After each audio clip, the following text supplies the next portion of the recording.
தென்னிந்தியாவின் கிரீடமாகவும் மலைகளின் அரசியாகவும் திகழ்கிறது நம் நீலகிரி. ஆனால் கடந்த 4 ஆண்டுகளில் இந்த அழகிய நிலப்பரப்பை துண்டாடி துவம்சம் செய்திருக்கிறது திமுக அரசு. நம் முதல்வரோ நீலகிரிக்கு வரும்போது இந்த பிரச்சனைகளை சரி செய்வார் என்று பார்த்தால் இன்ப சுற்றுலாவுக்கு மட்டும் நீலகிரி பக்கம் எட்டி பார்க்கிறார்.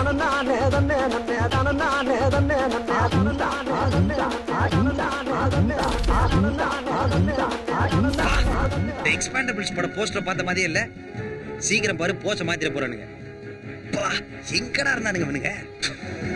இந்த மாவட்டத்தில் இருந்து தேர்ந்தெடுக்கப்பட்ட எம்பியோ நீலகிரிக்கு நல்ல திட்டங்களை கேட்டு வாங்குவதற்கு பதிலாக திமுகவின் அவலங்களை முட்டுக் கொடுக்கும் சொம்பாகவே செயல்பட்டு வருகிறார். கஸ்டடியல் டெத் இருக்குல்ல, அது எப்பவும் நடக்கும். 1-2 நான் வருத்தப்படுகிறேன், சாரி அப்படின்னு சொல்லக்கூடிய அந்த மன வலிமை இருக்குல்ல. அது முதல் மரணம் நடக்கும் போது நீங்க இத சாரின்னு சொல்லிட்டு இனிமே நடக்காதுன்னு உறுதி கொடுத்திருந்தா சரி. 25வதுல நீங்க சொல்றீங்க அப்படின்னு சொன்னா இதை எப்படி எடுத்துக்கிறது?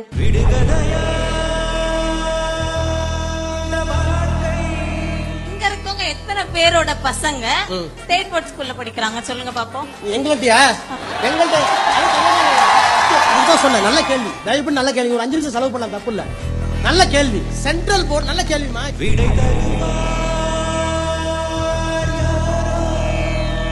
நீட் தேர்வு முறை அகற்றப்பட வேண்டும் என தமிழ்நாடு சட்டமன்ற பேரவை ஒருமனதாக வலியுறுத்துகிறது. புத்தி இருக்கா? நான் எல்லா சாத்திய முறையிலும் ஆராய்ந்து விட்டேன். நீட்டை ரத்து செய்வதற்கு சாத்தியமே இல்லை. அப்புறம் என்னத்துக்கு தமிழ்நாட்டில் வந்து தீர்மானம் போட்டா? யாரை ஏமாத்த? அயோக்கியத்தனம் இல்ல.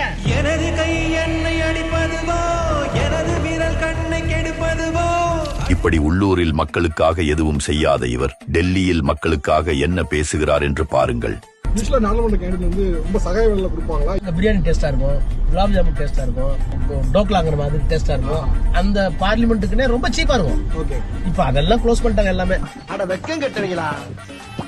இதுக்கு எதுக்குடா வெள்ளையங்கிலி மாலைன்னு? பிரியாணி டேஸ்டா இருக்கும்.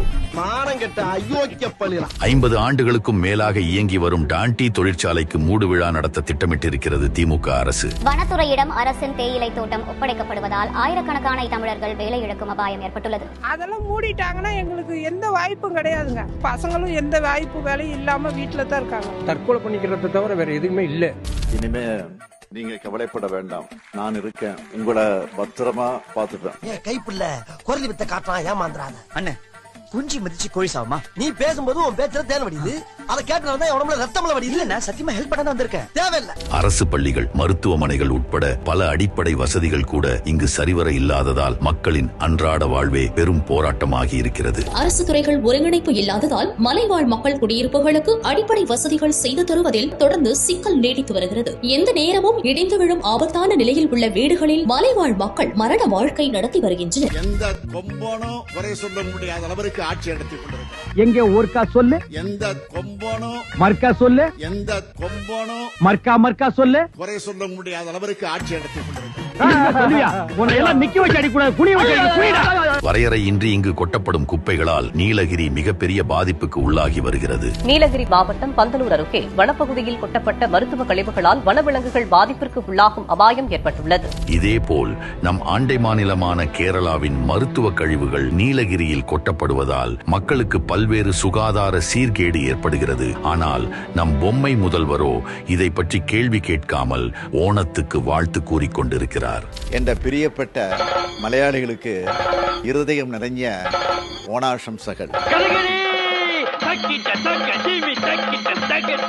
இது மட்டுமில்லாமல் நீலகிரி மாவட்டத்தில் பெரிய அளவில் நிலச்சரிவு ஏற்பட வாய்ப்புள்ளதாக இந்திய புவி அமைச்சகம் எச்சரிக்கை வழங்கிய பின்பும் நீலகிரியை பாதுகாக்க இந்த திமுக அரசு நடவடிக்கை எடுக்கவில்லை. நீலகிரியின் வீழ்ச்சிக்கு வித்திட்டு வரும் திருட்டு திமுக அரசை விரட்டியடிப்போம். நீலகிரியின் நலனில் அக்கறை கொண்டு செயலாற்றி வரும் தேசிய ஜனநாயக கூட்டணி ஆட்சி அமைய ஆதரவு அளிப்போம்.